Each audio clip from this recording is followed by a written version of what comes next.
Hello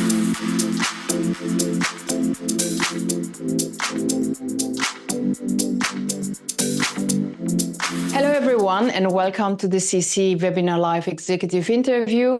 This is again Vida Schmidt from our Berlin studio, and my special guest today is Enrico Bagnasco, Chief Executive Officer at Sparkle. Hello Enrico, how are you doing today? Hello Vida, we are very fine. Thank you very much, and thank you for this opportunity. It's our great honor and pleasure to have you again for the third consecutive year. We are executing this executive interview since 5 years with Sparkle team, and today I'm honored again to have you as my guest. I also observed the latest happenings within Sparkle. We see your media team is very active in releasing news and press releases, and today we will be covering the latest happenings, advancements within Sparkle and your team, as well as looking how the company adapt and meet challenges, new opportunities during the time of digital transformations, and looking into the future. Let's start with the first question, Enrico. Please tell us and share with us the latest happenings within the past 12 months since we sat together and had our previous interview. What's happening within Sparkle, and share with our audience about the latest developments. Yes, very pleased to do that.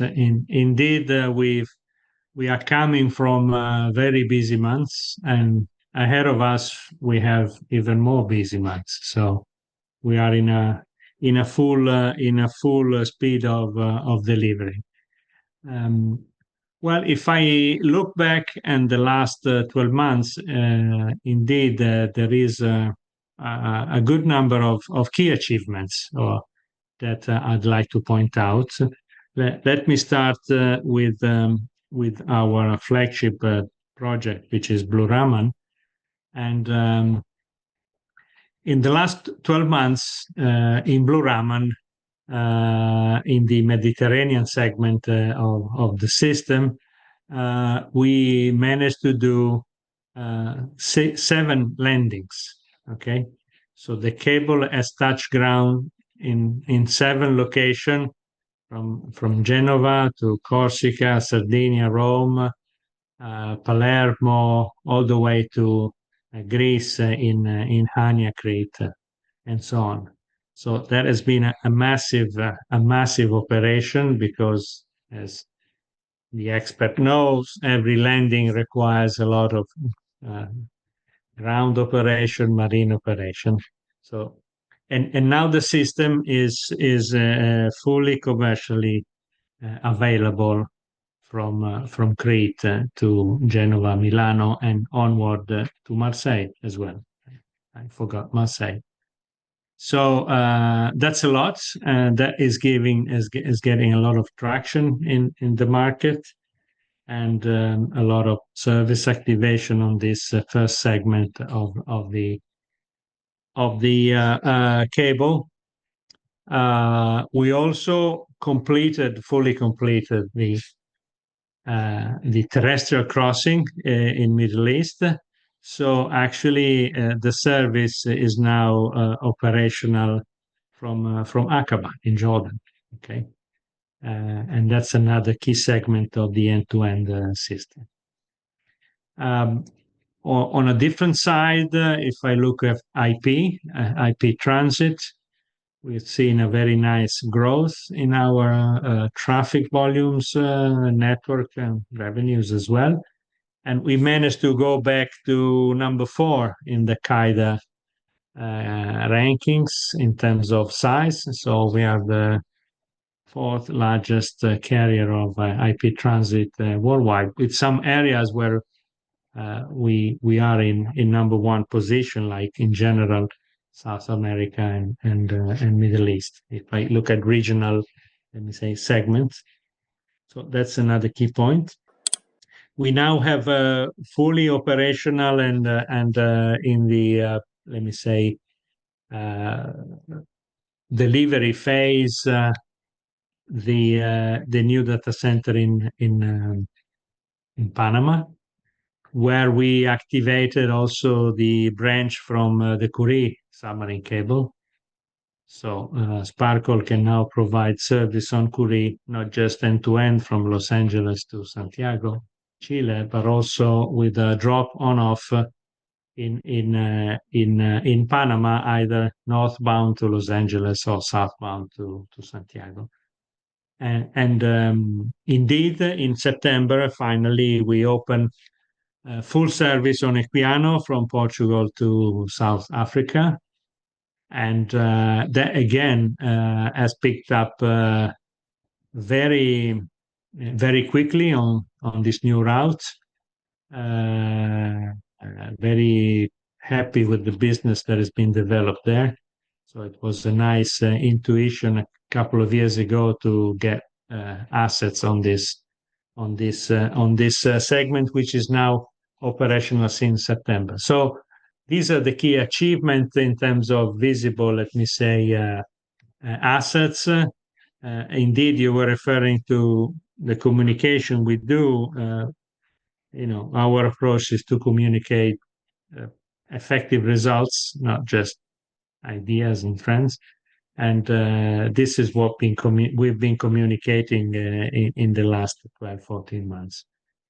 Indeed, there is a number of many other, let me say, general evolution of the network, of the services and so on, but I will stop here.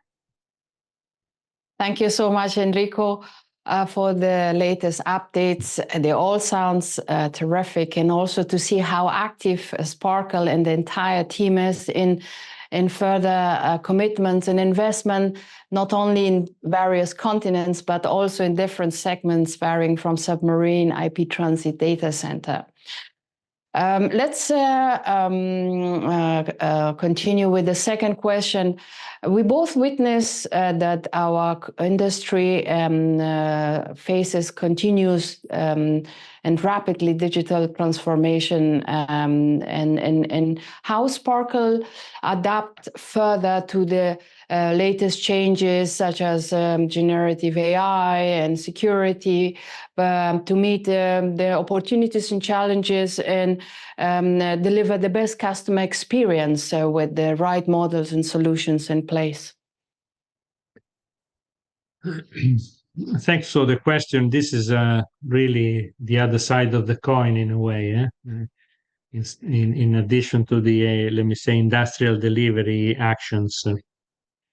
Well, again, here we have, I think, a good number of well-thought initiatives that are starting to pay off. I will start with let me say, the talk of the day, which is AI, of course. Everybody does AI, so that's no news. I can tell you what we do with AI. We've started this program about one year ago, something more, where we've actually asked the network operation team, the user, what they would need to simplify and ease their job. And the actual internal user came out with a number of use cases that became then the objectives of our AI program. So our first application of AI for us is the simplification and automation of network operation and service operations teams related to alarms correlation, trouble ticketing correlation, SLA management, customer-facing reports. So all these actions tend to have large volumes of information to be gathered and collected and understood, or correlate different factors in the networks. And so all of this has now gone into operations, and one by one, the original 9 use cases selected. 4 of them are in operation, and 4 of them will go into operation between now and the end of Q1. And the results are very good indeed. If you look at the performance KPI, the workload of this, let me say, basic repetitive task has shifted quite totally from human activity to let me say, autonomous activity by the tools, and this leaves our team of experts to focus on more, let me say, intelligent, high-profile task. And there is more. We will now have in early October. We will have an internal initiative we call AI Days, whereby all the lines of business will be collected, will be gathered, and collect their needs. This is an approach I believe very much in, and is paying off. Again, we see the introduction of AI not as a top-down approach whereby someone decides to do things with AI, but more a bottom-up approach where we ask the actual operating teams, either in accounting or in network operation, in service management, in marketing, to request their needs, so that we have, first of all, we engage the end user of the AI tools from day one, and secondly, I think the operation teams knows better what they need than anyone else. So I think this pragmatic bottom-up approach on the introduction of AI is paying off, and this is one piece. The other piece of, let me say, innovation is related to SD-WAN. Indeed, in particular for enterprises, if I look at the business, a large chunk of the business is being implemented using software-based solutions for networking. Of course, you need underlying connectivity, but the actual service is software-based. Again, the approach there for us is to be about technology agnostic, vendor agnostic. In some case, the large enterprise ask for specific solution. In another case, we can propose alternatives. So we want to be open. But the evolution of the enterprise working toward the software-based solution is very clear, is a clear trend, very clear trend. It goes into the network as a service general concept that also MEF is pushing a lot. We believe very much in that. Security comes with the SaaS architecture as a combined additional added value function on top of these software-based networking solutions. So this is another key area. And the third area, let me say, is people and knowledge. Okay, people and knowledge. It's a clear trend that we have less expert people than we need, and being a carrier, being a network and service operator, more than, let me say, vertical technology specialist, we need a system engineer. We need people who look at the system end to end.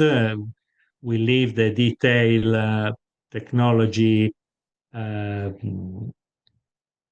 deep dives to the vendors, to the specialists. So this is the kind of knowledge we're looking for. So a combination of system engineering, of course, project management skills, negotiation skills, because you have to negotiate everything with vendors, with partners, with local authorities, and so on. So there is a big effort to either grow internally this kind of managers, of professionals, or to look into the market for that. Yesterday, going back to our communication, you may have seen we've launched a very relevant, what I think it will become a very relevant initiative with the University of Genova. Of course, Genova has a long-standing tradition with the sea, dating hundreds of years ago. And in particular, the university has a special focus on everything that relates to maritime infrastructures and navigations and sea related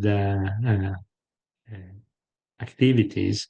So we've done with them and with Subotics Foundation the definition, and yesterday we launched the protocol to activate a master degree, so a postgraduate degree that again will be multifunctional, will be engineering, economics, law, biology, for anything you need, with the focus of everything you need around submarine cables, from the design to the maintenance to the economics of that. So we expect out of this second degree master initiative, again, to grow and select the talents for the future. So AI, software networking, and new end-to-end competence. Thank you so much, Enrico, for answering this question, and congratulations to you and entire team for that recent great initiatives. I saw the press release and I was very impressed, and I think you're putting the ideas into actions. And but also to see how you and the entire team embarking on an extraordinary journey ahead and adapting to the latest digital transformation by focusing and applying the AI into in the internal processes, but also at the SD-WAN level and looking into the people, also skills and management. So I'm thrilled to hear, but also I believe our audience will be too very excited to hear all these real life examples and case studies that you shared with us. Now that we have, now that you kindly shared with us the latest developments and advancement, also you took us into how you and the company adapt to the digital transformation trends. We would like to look into the future. You shared with us 12 months ago some highlights about the future plans. Did they change? Are there any new plans that Sparkle and you have on the horizon? Maybe you can share with us, Enrico. Yeah. As an introduction, I would say the plans have not changed, but of course they have been refined. More refined. What was maybe in some case, let me say, a general business idea, in some case is now a well-defined plan. So let me scroll around the menu, okay? On one hand, there will be even more focus on enterprise. We see that good areas for growth for us. Of course, it has to be selective. It has to be selective in terms of proposition and in terms of geography for us. But as an example, we are starting to see a very nice growth for enterprise around IoT. Okay.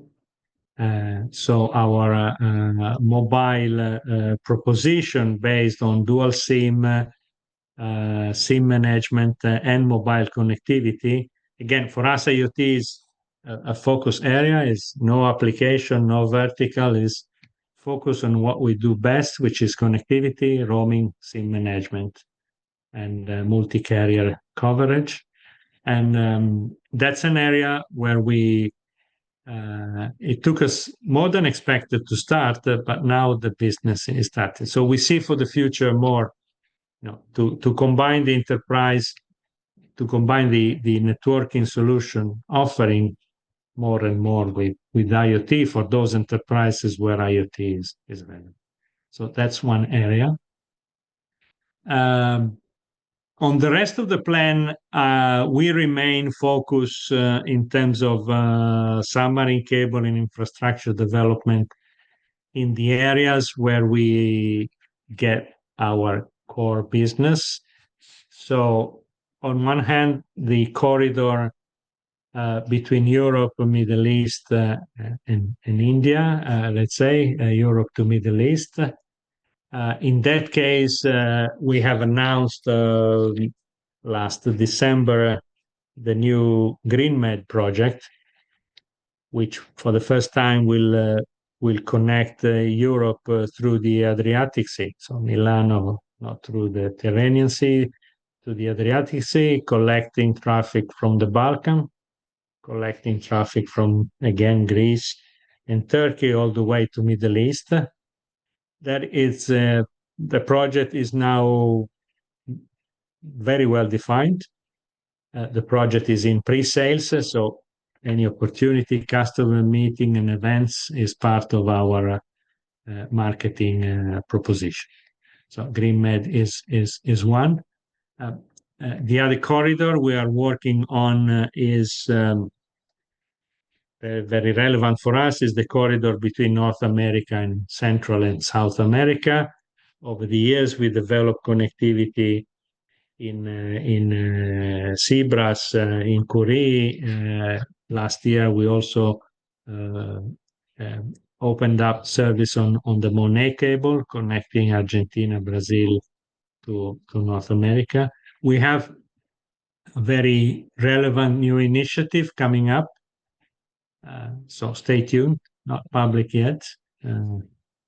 But that, we confirm that as an area of a key area of business for us. Okay. The north to south, central to south corridor for the Americans. And then, of course, we're looking at, east,